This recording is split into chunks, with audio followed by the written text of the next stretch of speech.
Attorney General and Minister for Economy, Civil Service and Communications, Housing and Community Development, the Honorable Ayas Kayum, members of the Diplomatic Corps, representatives of the development sector, executive of the Pacific Islands Association of Non-Government Organizations, heads of District Council of Social Services and their representatives, our partners, members of the media and friends.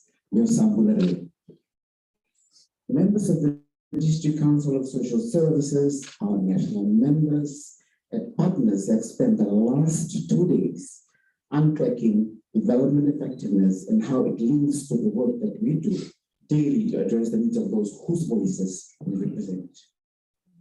Most of which is what we already do and know.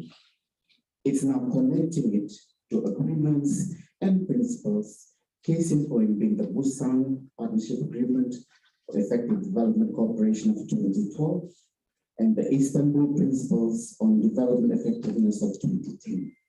We will hear more on effective development cooperation from the executive directors of PIANGO, or the Pacific Islands Association of Non-Governmental Organizations, this morning. An introduction to a very exciting day of Talanoa with our Kaila, or family. The Minister for Economy, the Acting Minister of Civil Service and Communications, the Honorable Ayas Kayum, our family. I welcome you all to the CSO Forum of 2022 on behalf of the National Executive Committee of the District Council of Social Services, Madam Executive Director, to our National or Civil Society Forum, our first, titled Role of Civil Society in Effective Development Cooperation Post-COVID-19 Disasters and Climate Change. Sorry.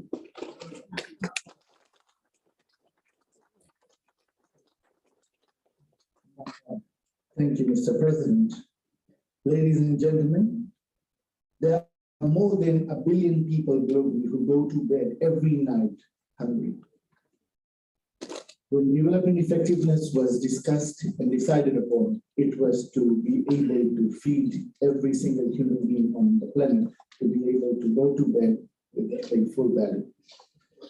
With that, ladies and gentlemen, I have the honor and great privilege to introduce the Acting Prime Minister, Honorable Attorney General. The Honorable Attorney General, just a little bit, sir. Well, I think for those of us who are from Nandrongan, he's from Nandrongan. That's to our soldiers from Bra and Tabu, the Attorney General is from Nandrongan. And he is the Attorney General and the Minister for Economy, Civil Service, Communications, Housing, Community Development, and also serves as the Minister responsible for climate change. As the Minister for Communication, the Honorable Mr. Syed Kayum has overseen a massive expansion in the access to mobile services, extending coverage to 95% of the country. Fiji has also experienced a boom in access to high-speed internet services and free-to-air digital television, which is now available all throughout the geographically region. Chief amongst the Honorable AG reforms of the communication sector, which has gained international acclaim, has been the establishment of the community telecenters, an initiative that has already exceeded expectations, providing free internet access to more than 800,000 Fijians, including 8,000 school children. To position Fiji as the IT leader in the region and as a preferred hub for data processing services, the Attorney General is overseeing the digitalization of government services. Fiji has already made remarkable progress over the past 5 years to improve its telecommunications and IT regulatory environment, resulting in Fiji receiving the ICT's in Sustainable Development Award. Now, okay, so he doesn't want me to, but yes, he's from Nandrongan. But before we go to the Honorable Attorney General, I would like to invite the Executive Director of PIANGO, which is, she will be giving the overview of development effectiveness, and followed by the Executive Director. Okay, so the AG has kindly requested to speak first because he has to leave at 10 to 10 for another occasion. I'd like to now, with much pleasure, invite the Honorable Attorney General on the podium.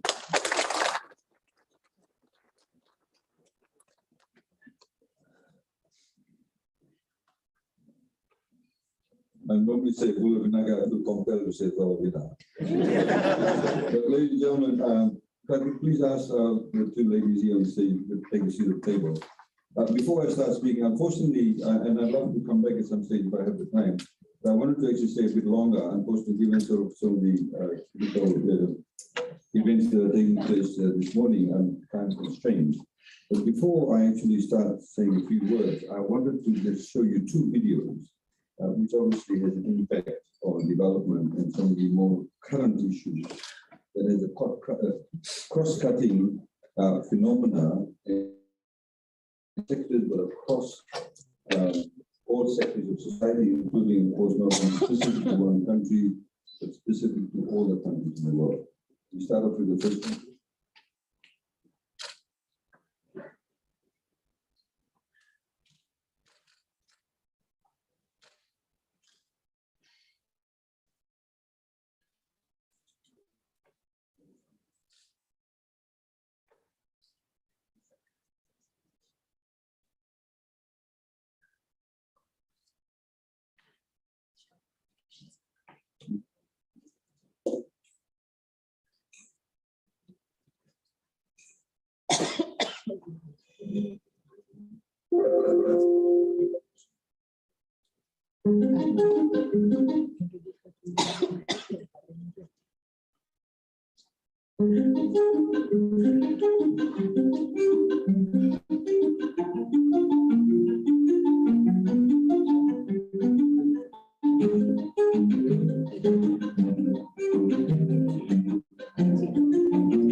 Previously, we were buying the packet 140. So now it's 180. The salad, we used to buy around 180 per liter, but for now 300 shillings, it's really tough for us.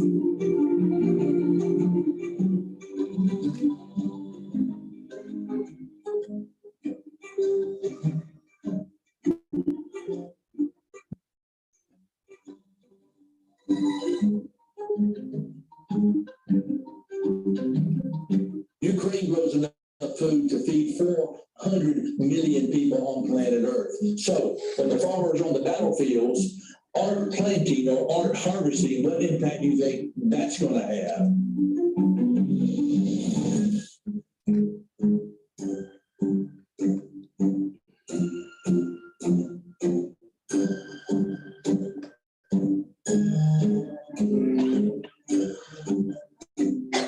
Catastrophe knocking and looming on the door for the fall. There will be not a price issue, but a supply issue, availability of food for people around the world, and that will be a catastrophe on top of a catastrophe.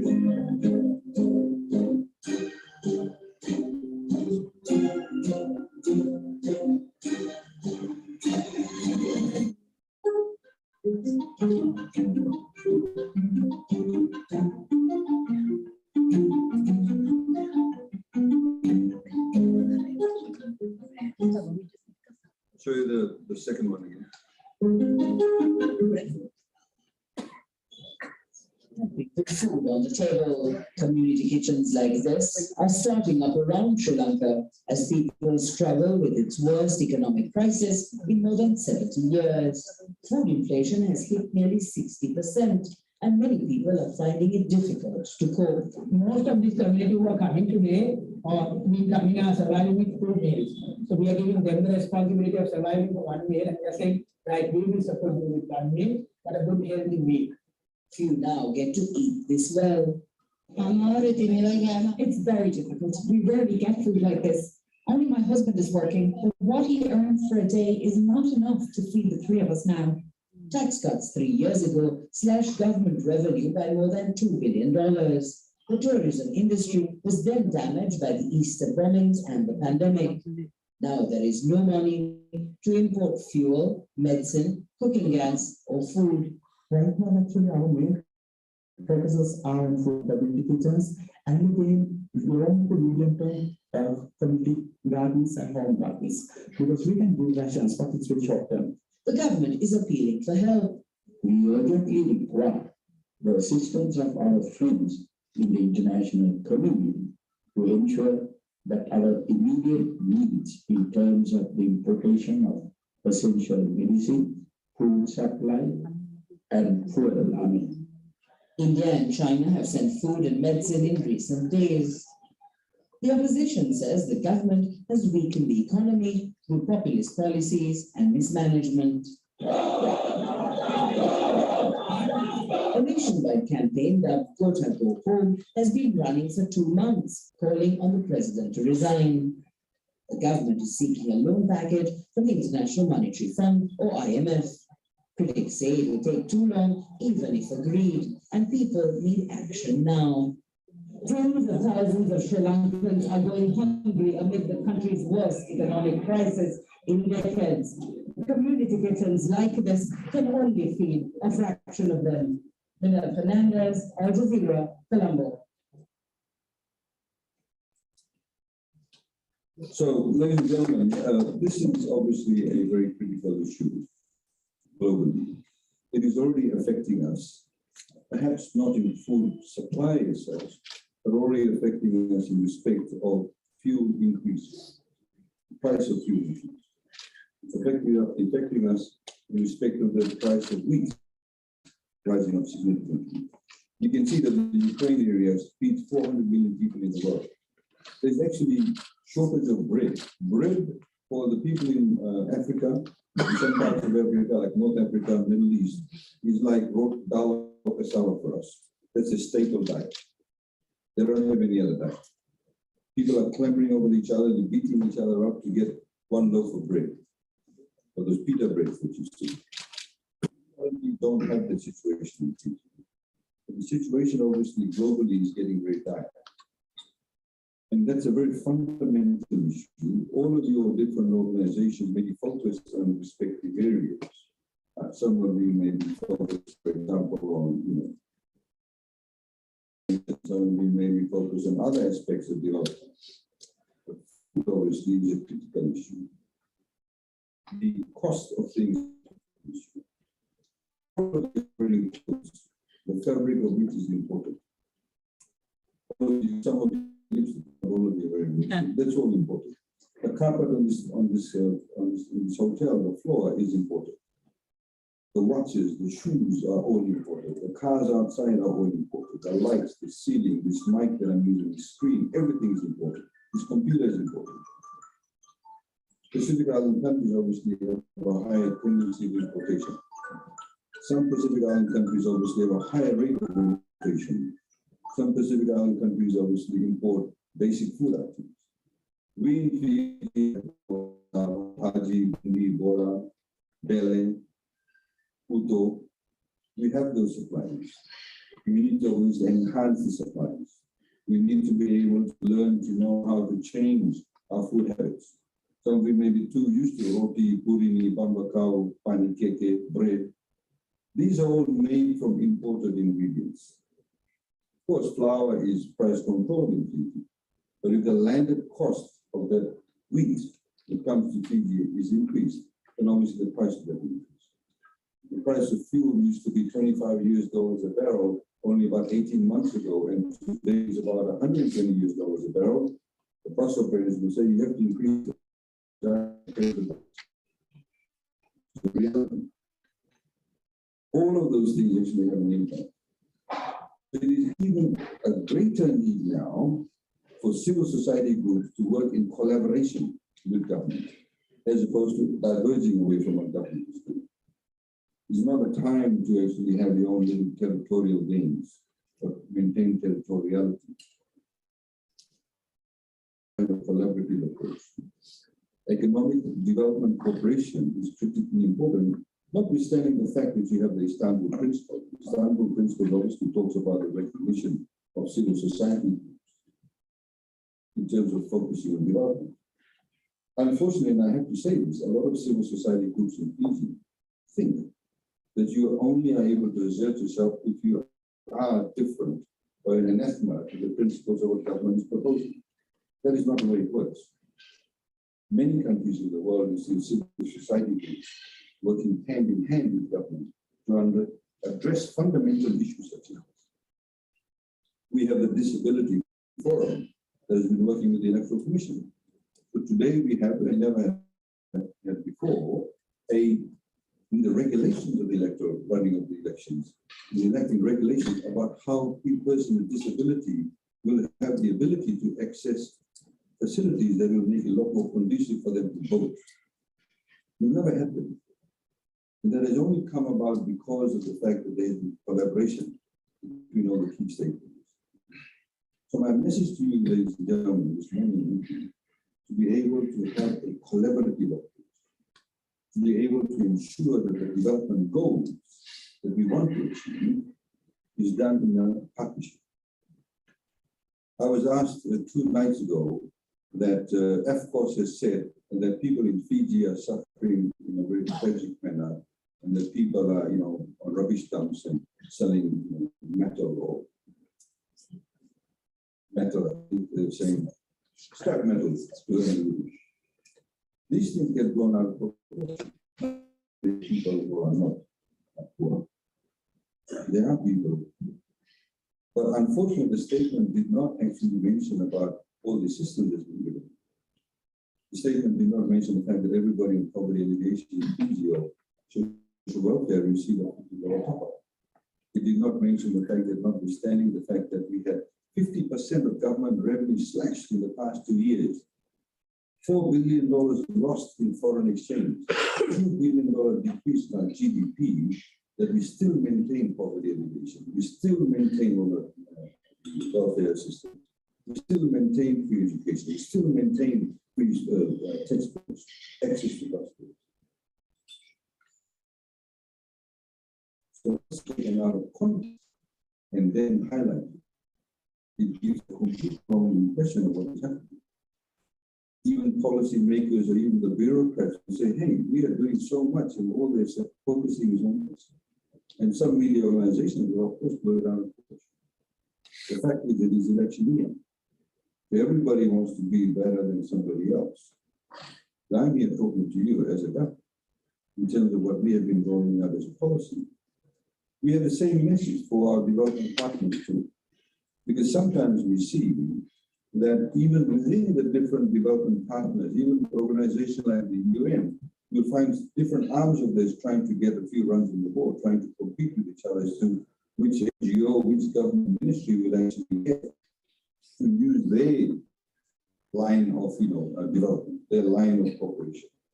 But we've also said to them that you all need to come together as one. We cannot, for example, have UNICEF going to one agency and then going to another agency or some other arm of the UN going to some other ministry or NGO. And there's no, there's duplication of resources. Resources are limited. Even resources from the NGO, UN is limited. We pay the entire rent of all the UN agencies in Fiji. Many of the projects the UN runs out, it actually rolls out, I should say, is funded on a bilateral basis. Australia, New Zealand, USA, whatever country you run, USA doesn't do that much with the UN. So Australia, New Zealand, European countries. So my message to you, please, and I urge you, that we have this period where there is a lot of turbulence globally. Not many people knew that Ukraine is a breadbasket of the world. Not many people knew before this that it feeds about 400 million people. Not many people knew that Russia is the third largest producer of oil. So we now know this. We now also know that all the economic pundits are saying that inflation will continue to rise. God forbid if Russia invades another country. 2 days ago, there was an issue with Lithuania. Now, I'm not saying that it will blow out, but so we have to be prepared. So you as NGOs, the civil society groups, the media organizations, what are you doing in respect of how do you intend to be able to tackle this issue? Be able to have a collaborative approach. Have you made submissions or are you going to make submissions when the budget is about to be rolled out? We rolled out in excess of $200 million through the $90 payout, the 2 rounds of $50, and the 2 rounds of now famous 360. Applications were made on the phone. Nobody had to go and queue up outside the district officer or the commissioner's office or Ministry of Poverty and Alleviation or some other government agency. We actually applied on the phone. It took less than 3 minutes. Money was paid instantaneously when it was rolled out. We could have paid $110 million in 1 day, in an hour, but we didn't because we stretched it out over a week. We didn't want everybody queuing up and going to Vodafone and digital all at once. So there are new ways of obviously rolling out services. There's new way of rolling out welfare services. There's still a lot of people who earn less than $30,000 a year who have not signed up for the EFL subsidy. I urge you through your respective agencies to please inform those people. With any household that earns less than $30,000 a year, we pay 50% of the electricity cost. Government subsidized. Any household that has household income less than $30,000 a year, we give them 19,000 liters of free water every year. Subsidized water, I should say. So, ladies and gentlemen, I played this video, and then it seems dramatic, but it's actually a reality. It is having huge impact. The cost of a container before the pandemic from New Zealand to Australia was $5,500. Today, the same container costs $16,500. Completely out of our control, completely out of your control, completely out of government's control. That's the global economic dynamics at play at the moment.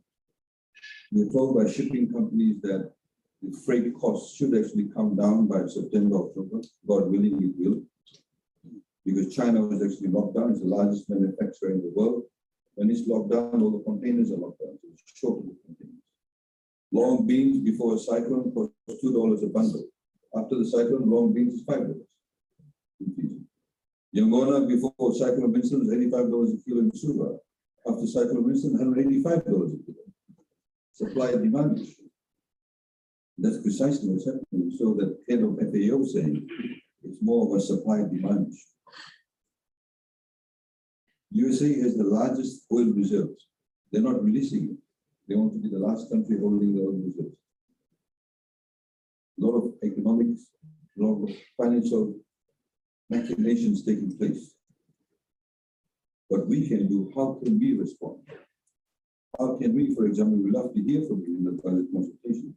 How best do you think we can assist or target those people who need more assistance? What is a practical way of rolling out? We also know that the people who steal from the system, the first time we enrolled $90, we said $90 per household. We have 5 people who shortering the system. Then, of course, we reduced it from $90 to $60. We said, okay, $50 per person. We get 5 people from the same household getting $50 each. 2 rounds of that. Then, of course, we did the 360. Some people, of course, with the 360 drink it all in beer. But very few people do. Most people utilize the 360 for very useful. People pay rent, people bought shoes, they bought food, they bought clothes for the children. And even if they spend $10 a year, that's okay. My point is that you need that economic robustness going on. We would love a situation that you can walk into a shop and we know how much money you earn to get a discount or government subsidized. That's one of the best ways of dealing with it. Some countries have what we call, for decades, they've had what we call a food subsidization program, a food ration. This is why government is investing very largely and heavily into the digital space. Is there a better accounting systems, and we know exactly who needs what system. So, ladies and gentlemen, I wanted to give you some food for thought. And in the interest of time, I would have loved to have taken some questions from you. I have 5 minutes. So I'd like to end it there. Now, hopefully I provide food for thought for you to be able to think over the next day or so as to how you can make contributions. What are some of the practical issues? What we've also seen is that sometimes certain civil society groups, in order to get funding, write proposals that may not necessarily very practical. You've been told by some of the development agencies. So please, I urge you, organizations like AFCOS can provide that training, can provide that ability to help respective NGOs, civil society groups to focus on the key mandate, and then you'll be able to achieve that. And we want to work with all of you. We must work in a collaborative spirit, in an ideal outcome, or not ideal, an outcome that is beneficial for members of our society. So if you give the reports, from the Islam's perspective for Islam. Now, what level is it? Can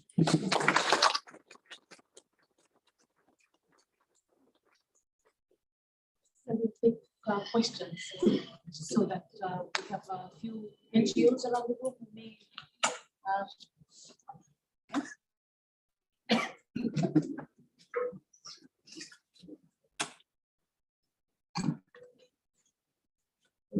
colleagues, if you have questions, because we have the AG for only 5 more minutes before he has to go.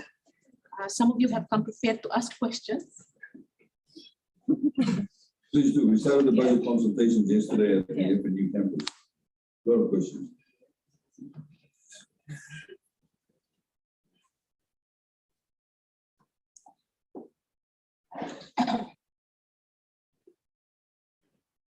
Just so the rule that no one is asking any questions. So might as well just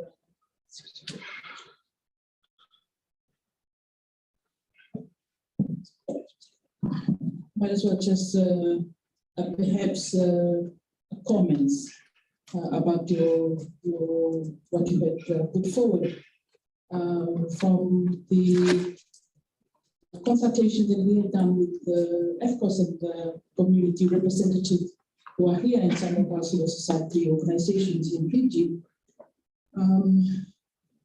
We recognize the role of government in trying to make sure that the lives of the citizens are being improved from poverty, education, as you have already mentioned. I think the conversation that was in the room the last 2 days and today and tomorrow is really looking at civil society, what can we contribute?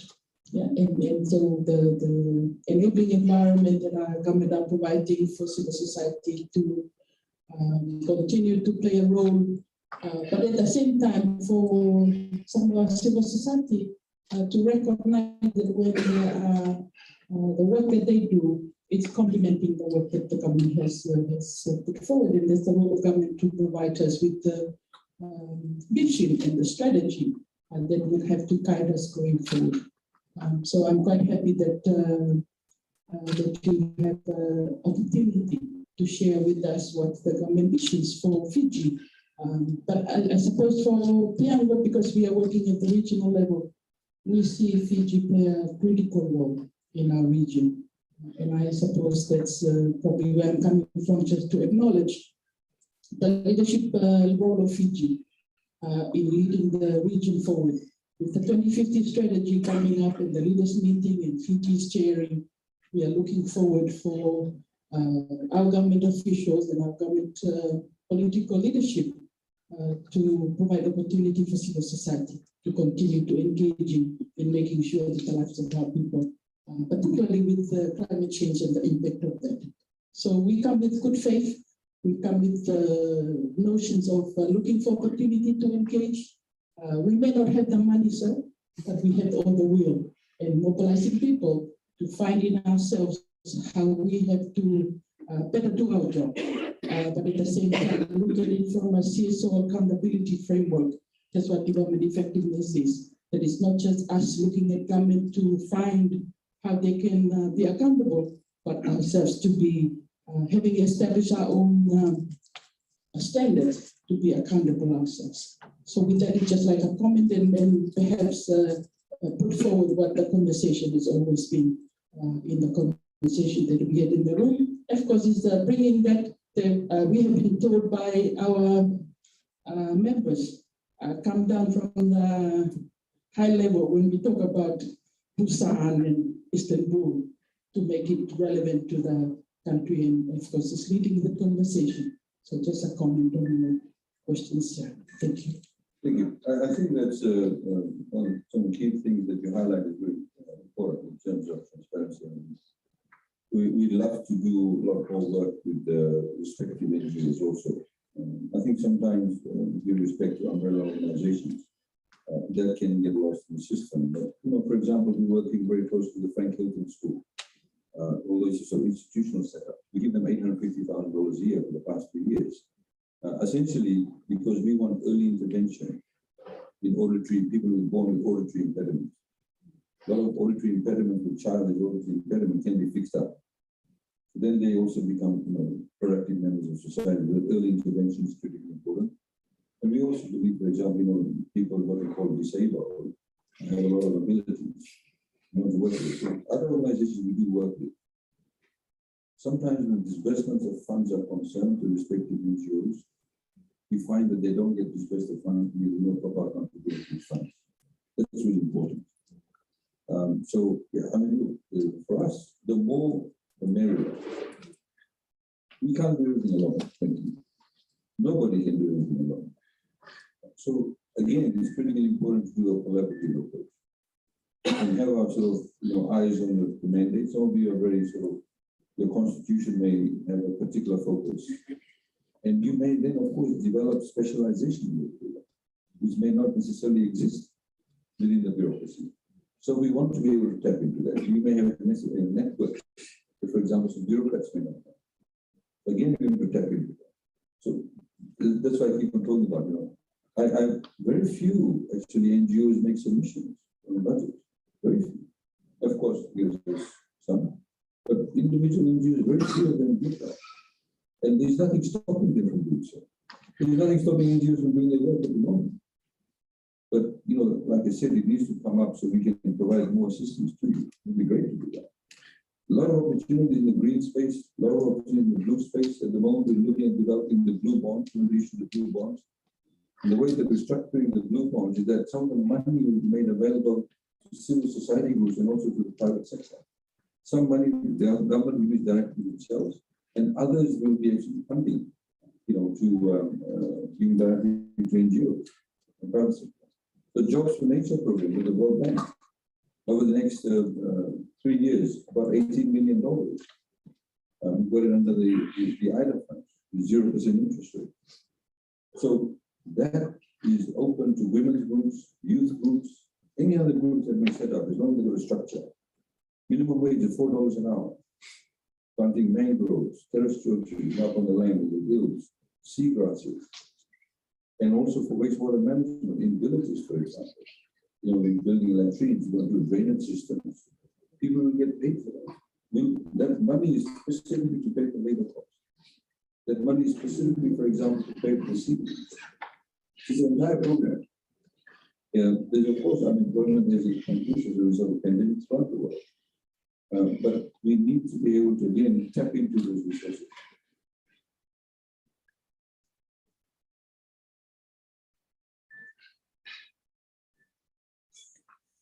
Colleagues, I'm just getting the signal from the staff that AG will have to leave soon. So before he makes his exit, I just want to take this time to offer a vote of thanks to you have a busy schedule.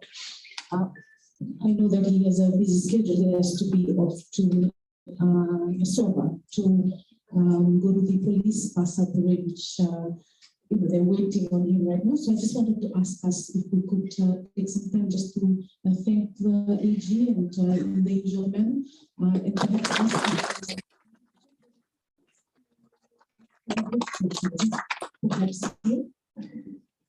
please also just go to the Ministry of Economy website. There's a lot of information. We recently been doing a lot of presentations. A lot of people in PG have become overnight experts on debt. They have to explain to you how the system works, what's the cost of debt, all those sorts of things are available. There's a lot of information available for you to be able to make informed decisions. And so it's available. Please make use of it. Thank you.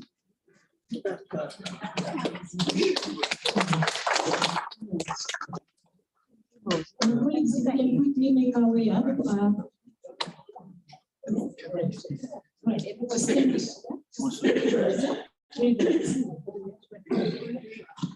while we're doing that, I just wanted to acknowledge, I've said this at forums as well, that after more than 15 years, we had a PG CSO budget consultation, and that was many thanks to the Minister of Economy last week in concert.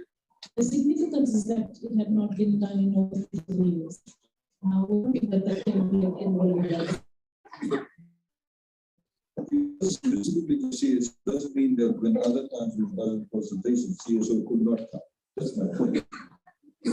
Just because you may not necessarily have one forum specifically for you online, doesn't mean you can't do it.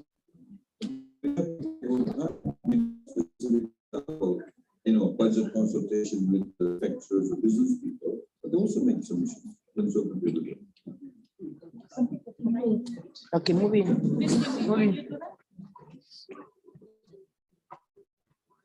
All right. So one row here, one row.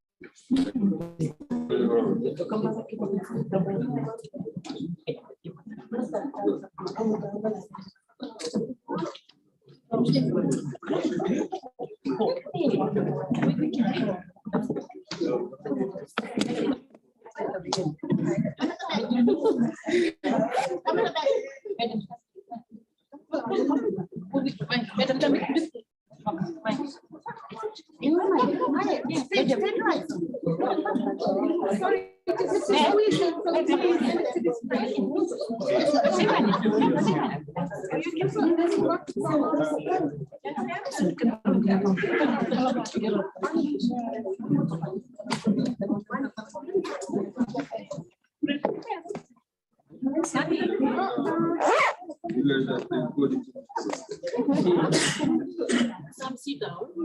Yeah, some sit down. Just kneel.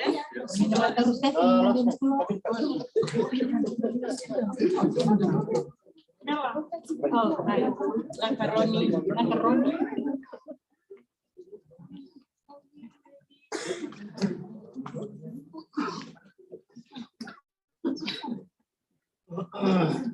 Okay. Okay, on my count, 1, 2, 3. Okay, let's have a bowl of wine, please, guys. Bula. Okay, let's have a bula. Okay, 1, 2, 3. Bula.